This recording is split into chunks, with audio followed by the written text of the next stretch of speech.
बाजार में एक रोड पर मागमा देवी रोज की तरह अपनी छोटी सी टोकरी लेकर मीठे पके हुए अमरूद बेच रही थीं। उनकी दो बेटियां थीं, दोनों ही हीरे की तरह पली बड़ी थीं। बड़ी बेटी नंदनी सिंह देश की सरहद पर फौज में अफसर थीं। छोटी सावित्री सिंह इसी शहर की डिस्ट्रिक्ट मजिस्ट्रेट यानी डीएम थीं। मागमा देवी को अपनी बेटियों पर बहुत नाज था। जब भी कोई पूछता, अम्मा आपकी बेटियां क्या करती हैं, तो उनका सीना गर्व से चौड़ा हो जाता। वह कहती, एक देश की रक्षा करती हैं और दूसरी जिले की। लेकिन मागमा देवी आज भी कभी कभी बाजार में अमरूद बेचने बैठ जाती, पर अपनी बेटियों को कभी नहीं बताती। सब कुछ ठीक चल रहा था, तभी एक इंस्पेक्टर जिसका नाम अरुण चौधरी था, अपनी बुलेट मोटरसाइकिल पर वहां आया। उसने बाइक सड़क किनारे रोकी और सीधा मागमा देवी की टोकरी के पास आकर खड़ा हो गया। अरुण ने टोकरी में से एक अमरूद उठाया और बिना कुछ कहे मुंह में डाल लिया। मागमा देवी थोड़ी सकुचाई और बोली, साहब अमरूद मीठे हैं, आप चाहें तो तोल दूं? अरुण चौधरी ने अकड़ते हुए जवाब दिया, हाँ हाँ दे 1 किलो। मागमा देवी ने कांपते हाथों से अमरूद तोलकर पॉलिथीन में दे दिए। अरुण ने पैकेट लिया, फिर से एक अमरूद निकाला और सामने ही काट कर खाने लगा। कुछ देर तक चबाने के बाद उसने मुंह बनाते हुए कहा, ये क्या बेचा है तूने, एकदम बेस्वाद। अमरूद मीठा तो बिल्कुल भी नहीं है। मागमा देवी घबराकर बोली, नहीं साहब, बहुत मीठे हैं, आप चाहें तो दूसरा छक्कर देख लीजिए। लेकिन अरुण चौधरी हंसते हुए बोला, चुप, तेरे अमरूद का एक दाना भी मीठा नहीं। तूने मुझे बेवकूफ बनाया है। और सुन, मैं 1 रुपया भी नहीं दूंगा, समझी? मागमा देवी ने हिम्मत करके हाथ जोड़ते हुए कहा, साहब मेहनत से लाए हैं, कुछ तो पैसे दे दीजिए बस। यही सुनते ही अरुण चौधरी का पारा चढ़ गया। उसने गुस्से में झुककर पूरी टोकरी उठाई और सड़क की दूसरी तरफ जोर से फेंक दी। टोकरी पलट गई और सारे अमरूद सड़क, गाड़ियों और नाली में बिखर गए। मागमा देवी हक्की बक्की रह गईं। उनकी आंखों में आंसू भर आए, होंठ कांपने लगे। उनकी मेहनत और इज्जत दोनों ही सड़क पर कुचली जा रही थी। आसपास भीड़ जमा हो गई थी। लोग तमाशा देख रहे थे, कानाफूसी कर रहे थे, लेकिन किसी की हिम्मत नहीं हुई कि उस वर्दी वाले से कुछ कहे। फिर अरुण चौधरी ने अपनी मूंछों पर ताव दिया, बाइक स्टार्ट की और वहां से ऐसे चला गया जैसे कुछ हुआ ही ना हो। भीड़ में से किसी ने मागमा देवी की मदद नहीं की, लेकिन पास के ही एक घर की छत पर खड़ा एक नौजवान लड़का रोहित ये सब कुछ अपने मोबाइल फोन में रिकॉर्ड कर रहा था। उसका खून खौल रहा था। वह मागमा अम्मा को बचपन से जानता था और उनका बहुत सम्मान करता था। उसने वीडियो रिकॉर्ड करना बंद किया और सोचने लगा कि इस वीडियो का क्या किया जाए। उसे पता था कि मागमा अम्मा की एक बेटी फौज में है। उसने कहीं से उनका नंबर जुगाड़ किया था। उसने तुरंत वह वीडियो नंदनी सिंह के व्हाट्सएप पर भेज दिया और नीचे एक छोटा सा मैसेज लिखा, नंदनी दीदी, देखिए आज बाजार में आपकी मां के साथ क्या हुआ। हजारों किलोमीटर दूर बर्फीली पहाड़ियों के बीच बॉर्डर की एक चौकी पर नंदनी सिंह अपनी राइफल साफ कर रही थी। तभी उसके फोन पर व्हाट्सएप का मैसेज टोन बजा। उसने फोन उठाकर देखा, एक अनजान नंबर से वीडियो आया था। उसने वीडियो प्ले किया। जैसे जैसे वीडियो आगे बढ़ा, नंदनी के चेहरे का रंग बदलता गया। उसकी शांत आंखें गुस्से से लाल हो गईं। जब उसने इंस्पेक्टर अरुण चौधरी को अपनी मां की टोकरी उठाकर फेंकते देखा, तो उसके हाथ कांपने लगे। उसकी मां, जिसने उसे और उसकी बहन को पालने के लिए अपनी पूरी जिंदगी लगा दी, आज सड़क पर बेबस रो रही थी और लोग तमाशा देख रहे थे। उसके अंदर का फौजी जाग उठा। उसका मन किया कि अभी यहां से जाए और उस इंस्पेक्टर की वर्दी नोच ले। उसने अपने दांत भींच लिए, उसकी सांसें तेज हो गई थीं। उसने तुरंत वह वीडियो अपनी छोटी बहन डीएम सावित्री सिंह को फॉरवर्ड किया। वीडियो भेजते ही उसने सावित्री को फोन लगाया। सावित्री उस वक्त अपने ऑफिस में एक जरूरी मीटिंग में थी। उसने अपनी बड़ी बहन का फोन देखा तो मीटिंग रोककर फोन उठाया और पूछा, हाँ दीदी, सब ठीक है, कुछ भी नहीं है, बोली। नंदनी की आवाज में गुस्सा और दर्द साफ झलक रहा था। मैंने तुझे एक वीडियो भेजा है, उसे देख, अभी के अभी देख। सावित्री ने फोन होल्ड पर रखा और व्हाट्सएप खोला। वीडियो देखते ही उसके पैरों के नीचे से जमीन खिसक गई। उसकी मां, उसकी प्यारी मां, सड़क पर बिखरे अमरूद के लिए रो रही थी। एक मामूली इंस्पेक्टर ने उसकी मां की इज्जत को सड़क पर रौंद दिया था। सावित्री की आंखों में भी आंसू आ गए, लेकिन उसने खुद को संभाला। वो एक डीएम थी, उसे भावनाओं में बहने का हक नहीं था। सावित्री ने कांपती आवाज में कहा, दीदी, मैं बर्दाश्त नहीं कर सकती ये सब। ये सुनते ही नंदनी फोन पर गुस्से में बोली, मैं आ रही हूं, छुट्टी लेकर मैं उसको नहीं छोड़ूंगी। सावित्री नरम आवाज में बोली, नहीं दीदी, आपकी जरूरत देश की सरहद पर है। यह मेरा इलाका है, ये लड़ाई मैं लूंगी। मां को इंसाफ मैं दिलाऊंगी, कानून के तरीके से। नंदनी कुछ देर चुप रही। वह अपनी बहन की आवाज में छिपे इरादे को समझ गई थी। बोली, ठीक है, लेकिन उसे ऐसी सजा मिलनी चाहिए कि उसकी रूह कांप जाए। सावित्री ने कहा, आप चिंता मत करो दीदी, अब यह मेरा काम है, और फोन काट दिया। उसने मीटिंग में मौजूद सभी अफसरों से कहा, यह मीटिंग यहीं खत्म होती है, आप सब जा सकते हैं। सावित्री अपनी सरकारी गाड़ी में नहीं बल्कि एक प्राइवेट गाड़ी में बैठकर अपने पुराने घर की तरफ निकली। रास्ते में उसने अपने डीएम वाले कपड़े बदलकर एक साधारण सा लाल रंग का सलवार सूट पहन लिया। वह अपनी मां के पास एक बेटी बनकर जाना चाहती थी, डीएम बनकर नहीं। जब वह घर पहुंची तो मग्न देवी एक कोने में चुपचाप बैठी थी। उनकी आंखें सूजी हुई थीं। अपनी बेटी को अचानक देखकर वह घबरा गई। सावित्री, तू यहां सब ठीक तो है? सावित्री कुछ नहीं बोली। वह बस अपनी मां के पास गई और उन्हें कसकर गले लगा लिया। मां की गोद में सिर रखकर वह अपने आंसू नहीं रोक पाई।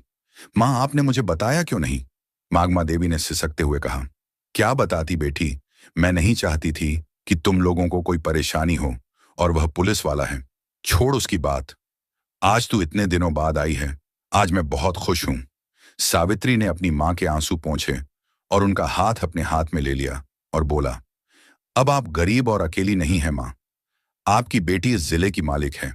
मैं वादा करती हूं, जिसने भी आपके साथ ऐसे दुर्व्यवहार किया है उसे उसकी कीमत चुकानी पड़ेगी। आपकी खोई हुई इज्जत में वापस लाऊंगी। मंदमा देवी ने अपनी बेटी की आंखों में एक अलग ही आत्मविश्वास देखा। वह बस चुपचाप उसे देखती रही। उस रात सावित्री ने एक पूरा प्लान बनाया। वह जानती थी कि अगर वह डीएम बनकर थाने जाएगी तो सारे पुलिस वाले उसके पैरों में गिर जाएंगे और असली गुनहगार कभी सामने नहीं आएगा। उसे उन्हें रंगे हाथों पकड़ना था। अगली सुबह उसने पीला सलवार सूट पहना और अपने सबसे भरोसेमंद अफसर एसडीएम विकास को फोन किया। विकास, मैं तुम्हें एक काम दे रही हूं और यह बात हम दोनों के बीच ही रहनी चाहिए। उसने कहा, जी मैडम, हुक्म कीजिए। बोली, मैं अभी सिविल ड्रेस में शहर के कोतवाली थाने में एक पर लिखवाने जा रही हूं, अपनी पहचान छिपाकर। मैं चाहती हूं कि तुम ठीक 2 घंटे बाद जिले के एसपी, डीएसपी और बाकी बड़े पुलिस अफसरों की टीम के साथ थाने पहुंचो। जब तक मैं इशारा ना करूं कोई कुछ नहीं बोलेगा। विकास ने कहा, ठीक है मैडम, जैसा आप कहें। सावित्री ने फोन रख दिया। दोस्तों, अब खेल शुरू होने वाला था। सावित्री ने एक साधारण सा पीले रंग का सलवार सूट पहना, चेहरे पर दुपट्टा डाला और एक आम नागरिक की तरह ऑटो पकड़कर कोतवाली थाने पहुंची। थाने का माहौल वैसा ही था जैसा उसने सोचा था। एक हवलदार ऊँघ रहा था और इंस्पेक्टर अरुण चौधरी और एसएचओ संदीप राणा चाय पीते हुए हंसी मजाक कर रहे थे। सावित्री डरते डरते उनकी टेबल के पास गई। जी, मुझे एक शिकायत दर्ज करवानी है। एसएचओ संदीप राणा ने उसे ऊपर से नीचे तक देखा। क्या हुआ, किसने परेशान किया जी? कल बाजार में इंस्पेक्टर साहब ने। जैसे ही उसने इंस्पेक्टर का नाम लिया, अरुण चौधरी चौकन्ना हो गया। उसने सावित्री को घूर कर देखा। क्या इंस्पेक्टर साहब ने? नाम क्या है तेरा और किस इंस्पेक्टर की बात कर रही है? जी, आप ही थे। आपने कल बाजार में एक बुजुर्ग महिला के अमरूद की टोकरी सड़क पर फेंकी थी। मैं उनकी बेटी हूं। सावित्री ने अपनी आवाज में थोड़ी घबराहट लाने की कोशिश की। यह सुनते ही अरुण और संदीप जोर जोर से हंसने लगे। ओहो, तो तू उस बुढ़िया की बेटी है? अरुण ने मजाक उड़ाते हुए कहा। तो क्या हुआ, सड़क पर गंदगी फैलाएगी तो लाठी पड़ेगी ना। चल भाग, यहां से कोई एफआईआर नहीं लिखी जाएगी। सावित्री ने थोड़ा साहस दिखाते हुए कहा, लेकिन यह गैर कानूनी है। आपने वर्दी का गलत इस्तेमाल किया है। एसएचओ संदीप गरजातू, हमें कानून सिखाएगी, ज्यादा जुबान चलाई तो तुझे ही अंदर कर दूंगा। सरकारी काम में बाधा डालने के जुर्म में निकल। यहां से सावित्री वहीं खड़ी रही और बोली, मैं फिर लिखवाए बिना नहीं जाऊंगी। बहस बढ़ रही थी कि तभी एक हवादार भागता हुआ अंदर आया। उसकी सांसें फूली हुई थीं। सर गंगा प्रसाद यादव जी थाने में आ रहे हैं। गंगा प्रसाद यादव का नाम सुनते ही अरुण और संदीप दोनों के चेहरे का रंग बदल गया। गंगा प्रसाद शहर का एक बहुत बड़ा और दबंग नेता था, जिसके इशारे पर पुलिस वाले नाचते थे। दोनों इंस्पेक्टर अपनी कुर्सी से ऐसे उछले जैसे करंट लग गया हो। अरे जल्दी करो, गेट खोलो, संदीप ने हवलदार को डांटा और दोनों भागकर गेट की तरफ गए, जैसे कोई बहुत बड़ा साहब आ रहा हो। एक सफेद सफारी गाड़ी थाने के अंदर आकर रुकी। उसमें से सफेद कुर्ता पायजामा पहने गंगा प्रसाद यादव उतरा। अंदर आते ही उसने अपने मजाकिया अंदाज में कहा, क्या हाल है चौधरी? काम धाम अच्छा चल रहा है ना? कोई मुर्गा उर्गा फंसाया कि नहीं? आज अरुण और संदीप हाथ जोड़कर मुस्कुराने लगे। अरे साहब, आपकी कृपा है, आइए बैठिए। लेकिन तभी गंगा प्रसाद की नजर कोने में खड़ी सावित्री स्त्री पर पड़ी। सावित्री को देखते ही उसके चेहरे की हंसी गायब हो गई। उसके माथे पर पसीना आ गया और उसके होश उड़ गए। वह जिस लड़की को एक आम लड़की समझ रहा था, उसे पहचानते ही उसकी सिट्टी पिट्टी गुम हो गई। वह तेजी से आगे बढ़ा और सावित्री के सामने जाकर हाथ जोड़कर खड़ा हो गया। उसका सिर झुका हुआ था। नमस्ते मैडम, आप यहाँ इस वक्त मुझे फोन कर लिया होता, मैं हाजिर हो जाता। उसकी आवाज में हकलाहट साफ थी। इंस्पेक्टर अरुण और एसएचओ संदीप हैरान रह गए। उनकी आंखें फटी की फटी रह गईं। यह हो क्या रहा है? यह तो उस बुढ़िया की बेटी है गंगा प्रसाद जी। इसके सामने हाथ क्यों जोड़े खड़े हैं? जिस गंगा प्रसाद यादव के सामने पूरा झेला झुकता है, वह इस साधारण सी दिखने वाली लड़की के सामने हाथ जोड़े क्यों खड़ा है? ये लड़की है कौन? अरुण ने धीरे से संदीप से पूछा। यह क्या हो रहा है? संदीप ने भी घबराहट में सिर हिला दिया। इससे पहले कि वे कुछ समझ पाते, थाने के बाहर गाड़ियों के रुकने की आवाज आई। एक के बाद एक लाल बत्ती वाली गाड़ियां थाने के सामने आकर रुकी।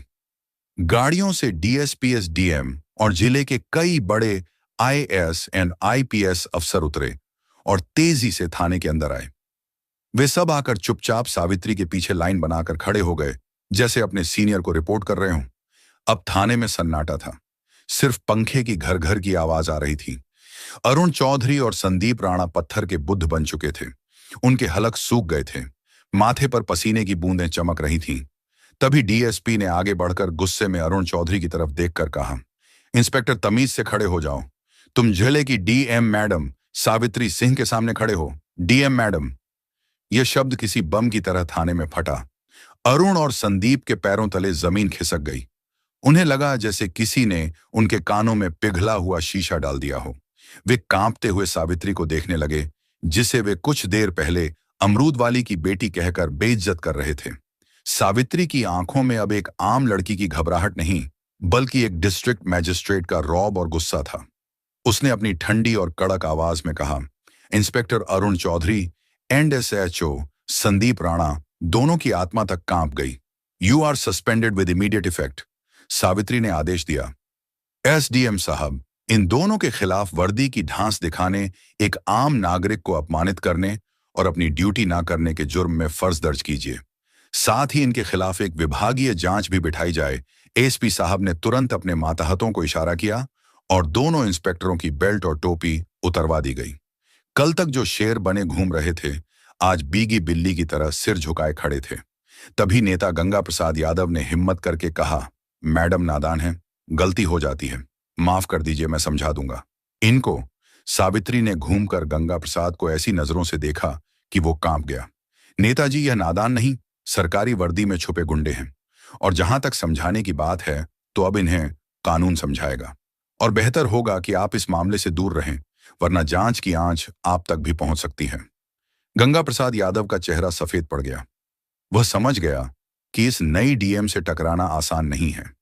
वह चुपचाप सिर झुकाकर वहां से खिसक गया, लेकिन उसकी आंखों में एक अजीब सी नफरत और गुस्सा था जो सावित्री ने पढ़ लिया था। अगली सुबह सब समझ रहे थे कि डीएम बेटी ने मां को इंसाफ दिलाया। सब कुछ ठीक लग रहा था, लेकिन सावित्री एक दिन रात को जब खाना खा रही थी, तभी उसके पर्सनल फोन पर एक अननोन नंबर से कॉल आया। उसने फोन उठाया। हेलो। दूसरी तरफ से कोई कुछ नहीं बोला, बस एक भारी सांस लेने की आवाज आई। फिर एक बदली हुई मशीनी आवाज में कोई बोला, डीएम साहिबा शहर में नहीं हो, ज्यादा उड़ने की कोशिश मत करो। इंस्पेक्टर तो बस मोहरे थे, खेल तो अब शुरू होगा। सावित्री ने कड़क आवाज में पूछा, कौन बोल रहा है? वही जिसकी दुम पर तुमने पैर रख दिया है, कहकर उस आदमी ने फोन काट दिया। सावित्री के माथे पर चिंता की लकीरें उभर आईं। वह समझ गई थी कि गंगा प्रसाद यादव इतनी आसानी से हार मानने वालों में से नहीं है। यह लड़ाई अभी खत्म नहीं हुई थी, बल्कि अब और भी ज्यादा खतरनाक होने वाली थी। उसे अब सिर्फ अपनी मां की इज्जत ही नहीं, बल्कि उनकी जान की भी फिक्र होने लगी थी। उसने तुरंत ही एसपी को फोन किया और अपनी मां के घर के आसपास सादी वर्दी में 2 पुलिस वालों को तैनात करने को कहा। वह अपनी मां को डराना नहीं चाहती थी, लेकिन कोई भी खतरा मोल लेना भी नहीं चाहती थी। अगले कुछ दिन शांति से गुजरे।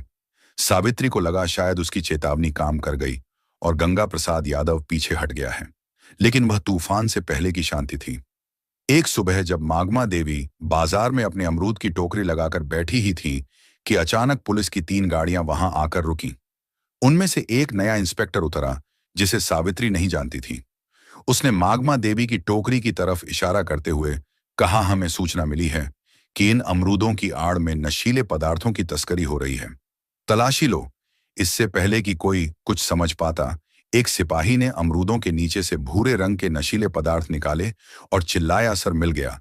नशीला पदार्थ बाजार में हड़कंप मच गया। लोग कानाफूसी करने लगे। देखो, डीएम की मां नशीले पदार्थ बेचती है। मागमा देवी सन रह गई। वह रोते हुए बोली, नहीं साहब, यह मेरा नहीं है। किसी ने मुझे फंसाया है। लेकिन किसी ने उनकी एक न सुनी। पुलिस उन्हें जबरदस्ती जीप में बिठा कर ले गई। यह खबर आग की तरह पूरे शहर में फैल गई। न्यूज चैनलों पर ब्रेकिंग न्यूज चलने लगी। डीएम सावित्री सिंह की मां नशीले पदार्थ के आरोप में गिरफ्तार। यह गंगा प्रसाद यादव का मास्टर स्ट्रोक था। उसने सावित्री पर सीधा हमला नहीं किया, बल्कि उसकी सबसे बड़ी ताकत और सबसे बड़ी कमजोरी, उसकी मां पर वार किया था। अब सावित्री एक अजीब दुविधा में फंस गई थी। अगर वह अपनी शक्ति का इस्तेमाल करके मां को छुड़ाती तो उस पर पद का दुरुपयोग करने का आरोप लगता, और अगर वह चुप रहती तो उसकी बेगुनाह मां जेल में सड़ती। सावित्री के ऑफिस में फोन की घंटियां बजने लगीं। मीडिया मंत्री, सीनियर अधिकारी, हर कोई जवाब मांग रहा था। तभी उसकी बहन आर्मी ऑफिसर अवनिका का फोन आया। उसकी आवाज में गुस्सा और बेचैनी थी। बहन, ये क्या हो रहा है? मैं आ रही हूं। मैं उस गंगा प्रसाद को नहीं छोड़ूंगी। सावित्री ने गहरी सांस ली और अपनी आवाज को स्थिर करते हुए कहा, नहीं दीदी, तुम्हें आने की जरूरत नहीं है। अगर हम भी उनकी तरह गैर कानूनी काम करेंगे तो उनमें और हम में फर्क क्या रह जाएगा? यह लड़ाई अब कानून के दायरे में ही लड़ी जाएगी और जीतेगी भी। सावित्री ने तुरंत एक प्रेस कॉन्फ्रेंस बुलाई। पूरा मीडिया हॉल खचाखच भरा था। कैमरों की फ्लैश लाइट उसकी आंखों में चुभ रही थी। उसने माइक संभाला और कहा, मैं जानती हूं आप सबके मन में क्या सवाल है। मेरी मां पर गंभीर आरोप लगे हैं। कानून सबके लिए बराबर है, चाहे वह एक आम नागरिक हो या डीएम की मां। इसलिए मैं इस केस की जांच से खुद को अलग करती हूं, ताकि जांच पर कोई असर न पड़े। एसपी साहब एक स्पेशल टीम बनाकर इस मामले की निष्पक्ष जांच करेंगे। मुझे भारत के कानून पर पूरा भरोसा है। दूध का दूध और पानी का पानी होकर रहेगा। सावित्री का यह दांव देखकर गंगा प्रसाद यादव भी हैरान रह गया। उसे लगा था कि सावित्री बौखलाकर कोई गलत कदम उठाएगी, लेकिन उसने तो बड़ी समझदारी से खुद को जांच से अलग कर लिया था। लेकिन सावित्री सिर्फ कानून के भरोसे नहीं बैठी थी। उसने रोहित को बुलाया। वही लड़का जिसने पहला वीडियो बनाया था? सावित्री ने कहा, रोहित, मुझे तुम्हारी मदद चाहिए। तुम बाजार में रहते हो, वहां की हर हरकत पर तुम्हारी नजर रहती है। पता लगाओ उस दिन मां की टोकरी के पास कौन कौन आया था। कोई भी अजीब हरकत, कोई भी नया चेहरा, मुझे हर छोटी बड़ी जानकारी चाहिए। रोहित अपनी डीएम दीदी की मदद करने के लिए तुरंत तैयार हो गया। उसने बाजार के दूसरे दुकानदारों और अपने दोस्तों से पूछताछ शुरू कर दी। 2 दिन की कड़ी मेहनत के बाद उसे एक सुराग मिला। पास की एक दुकान के बाहर लगे सीसीटीवी कैमरे की फुटेज में एक आदमी मागमा देवी की टोकरी के पास कुछ रखते हुए दिखा था। उसका चेहरा साफ नहीं था, लेकिन वह वही आदमी था जिसे लोगों ने सस्पेंड हुए इंस्पेक्टर अरुण चौधरी के साथ कई बार देखा था। सबूत मिल चुका था। यह सारा खेल गंगा प्रसाद यादव ने अपने पिट्ठू सस्पेंड हुए इंस्पेक्टरों के जरिए रचा था। अब बारी सावित्री की थी। उसने एसपी के साथ मिलकर एक जाल बिछाया। उन्होंने यह झूठी खबर फैलाई कि सीसीटीवी फुटेज में नशीला पदार्थ रखने वाले का चेहरा साफ साफ आ गया है और पुलिस उसे पकड़ने ही वाली है। यह खबर सुनते ही गंगा प्रसाद यादव के कैंप में खलबली मच गई। उसने तुरंत अरुण चौधरी को फोन किया। वह आदमी पकड़ा नहीं जाना चाहिए। उसको कुछ करो, वरना हम सब पकड़े जाएंगे। गंगा प्रसाद को नहीं पता था कि उसका फोन पहले से ही पुलिस के सर्विलांस पर था। अरुण चौधरी और संदीप राणा उस आदमी को ठिकाने लगाने के लिए जैसे ही शहर के बाहर एक सुनसान जगह पर पहुंचे, सावित्री और एसपी ने अपनी पूरी टीम के साथ उन्हें घेर लिया। रंगे हाथों पकड़े जाने पर दोनों ने गंगा प्रसाद यादव के खिलाफ अपना मुंह खोल दिया। अगली सुबह जब गंगा प्रसाद यादव अपने घर पर बैठकर चाय पी रहा था और अपनी जीत का जश्न मनाने की सोच रहा था, तभी दरवाजे पर जोरदार दस्तक हुई। उसने दरवाजा खोला तो सामने डीएम सावित्री सिंह एसपी और भारी पुलिस फोर्स को देखकर उसके होश उड़ गए। वह हकलाते हुए बोला, ये क्या हो रहा है मैडम? सावित्री ने अपनी आंखों में इस्पात जैसी कठोरता ली कहा, खेल खत्म हो गया नेताजी। आपके मोहरे पकड़े जा चुके हैं और उन्होंने आपके सारे राज उगल दिए हैं। आपके पास कोई सबूत नहीं है। गंगा प्रसाद चिल्लाया, आप मुझे हाथ नहीं लगा सकती। एएसपी ने आगे बढ़कर उसके हाथ में अरेस्ट वारंट थमाते हुए कहा, सबलियों, here's the proofread version of your sentences. हमारे पास आपकी फोन रिकॉर्डिंग है जिसमें आप एक गवाह के खिलाफ अभिशब्द बोल रहे थे। अब आप हमारे साथ थाने चलेंगे। गंगा प्रसाद यादव का राजनीतिक साम्राज्य एक ही पल में ढह गया। उसे हथकद्दियां पहनाकर पुलिस जीप में ले जाया गया। उसी शाम मागमा देवी को बाइज्जत बरी कर दिया गया। जब वह जेल से बाहर आई तो सावित्री उन्हें लेने आई थी। मां बेटी एक दूसरे के गले लगकर रो पड़ी और बोली, अब आपको अमरूद बेचने की जरूरत नहीं है। अगली सुबह मागमा देवी को अपनी गाड़ी में बैठाकर अपनी पोस्टिंग पर लेकर चली गई और दोनों साथ में हंसी खुशी रहने लगे। जब उसकी बड़ी बहन की आर्मी से छुट्टी मिलती तो वह भी आ जाती। तीनों साथ में हंसी खुशी रहते। तो दोस्तों, यह कहानी केवल मनोरंजन और शिक्षा के उद्देश्य से बनाई गई है। इसमें दिखाए गए सभी पात्र, घटनाएं और संवाद काल्पनिक हैं। किसी भी वास्तविक व्यक्ति, संस्था या घटना से इनका कोई संबंध नहीं है। कृपया इसे केवल कहानी के रूप में देखें और इसका आनंद लें। हम किसी की भावनाओं को ठेस पहुंचाना नहीं चाहते। अगर आपको यह कहानी पसंद आई हो तो इसे लाइक करें और ज्यादा से ज्यादा लोगों तक शेयर करें। कमेंट करके बताएं कि आपको सावित्री का कौन सा कदम सबसे अच्छा लगा और हमारे चैनल को सब्सक्राइब करना न भूलें, क्योंकि हम आपके लिए ऐसे ही प्रेरणादायक कहानियां लाते रहेंगे। धन्यवाद।